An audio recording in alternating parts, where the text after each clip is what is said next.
নীলফামারীর চৌরঙ্গি মোড়ে প্রায় 2টি দোকানে আগুন লেগে সবগুলো পুড়ে ছারখার হয়ে যায়। এতে আগুন নিয়ন্ত্রণে আনে নীলফামারী ফায়ার সার্ভিস।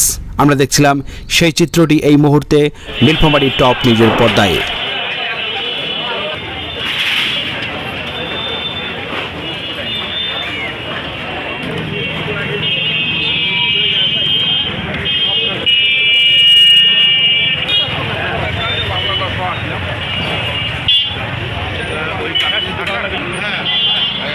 আমিও তো শুনলাম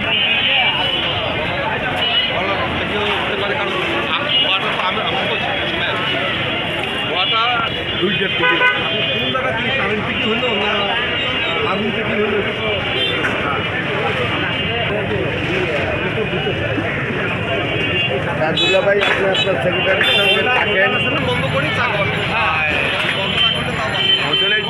বৈশাখী সুইটার্স অ্যান্ড কনফেকশনারি পার্শ্ববর্তী পার্টসের দোকানটিতেও আগুন লেগে যায়।